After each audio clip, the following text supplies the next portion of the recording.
A look of shock and surprise appeared on my face and I asked Gabrielle why, and then she said, you left me there without explanation and I'm pregnant with your children. And then I scowled in anger and then Ares said, remember grandfather what you taught me about peace? And then I stopped trying to fight back for a second and then Xena said, no, don't surrender please my love. And then I said, yes Ares, I remember everything I said and taught you. And then I smirked as lightning formed all around me and I said, you pathetic fools, I will never surrender to you or your emperor, and Lao Ma will be my bride. And then I killed all the men that tried to capture us, but I didn't harm Gabrielle. Instead she stumbled backwards and fell down on her butt as I approached her with lightning all around me. I had anger and a scowl written all over my face as I looked at her and she said, please don't kill me Kronos. And then I stuck out my hand and I teleported Gabrielle back home to Rome and I said to Ares, you know you could have helped grandson. And then Ares said, and miss seeing you work, not a chance. And Ares smiled at me and I said, so the emperor doesn't want peace? And then Ares said, no, he wants war and that's why I'm here. And then I smirked at Ares and I said, you're here to feed off the powers of all this war I'm about to unleash upon them. And then Ares said, yes, definitely, I'd never miss a chance to feed off the wars that my grandfather wages on man. And then Ares asked, I still don't understand why you spared Gabrielle's life. And then I said, because I love her and she's carrying my children and she was just upset, that's all. And then I said, if that was Xena you would have done the same thing. And then Ares said, you're right grandpa, I would do anything for Xena. And then I smirked and said, help us kill them because you know you would definitely gain more powers that way. And then he said, okay. And then with the help of Ares I killed all the emperor's men and Xena helped us kill all the emperor's men. And then finally we reached the evil emperor and sitting beside him,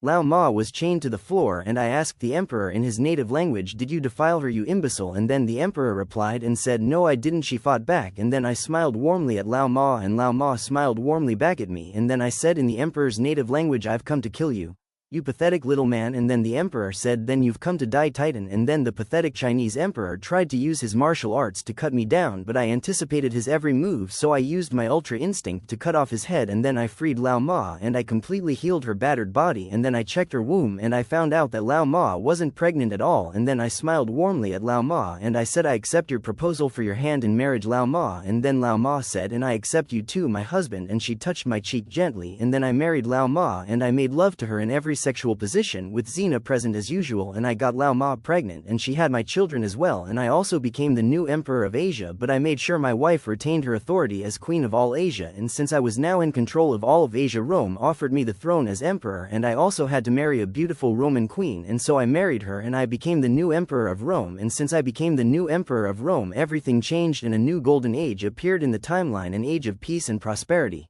an age where slaves no longer suffered and became free men, an age where there were no more gladiators but gladiators that fought in the Colosseum for money. It was an age in Rome where Roman soldiers no longer did terrible things to people but they acted with valor and they fought on the side of good, and the Roman soldiers were no longer seen as enemies to the people.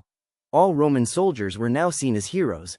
Many times other politicians tried to kill me by poisoning me and taking my throne, and one night they all even tried to kill me, but they all found out real quick that I am a god that writes his own destiny. And I said, none of you are worthy of my throne, you are all pathetic, and no other human shall rule Rome so long as I draw breath. And then one of the politicians said, but sir, you are immortal. And then I grabbed him by the neck and I lifted him high in the air and I said, your name is Julius Caesar, isn't it? And I knew it was definitely him because he looks just like Karl Urban. And I said, you will betray me in the future. And he begged me and said, sire, please don't kill me. And then I asked him why not, and then I said, prepare Julius Caesar for decimatio, which means decimation. In other words, he will be beaten to death by his own men, but he will be given a weapon to defend himself, but his decimatio will be done in the Colosseum for all Romans to see. And then Julius Caesar was arrested and taken to the Colosseum.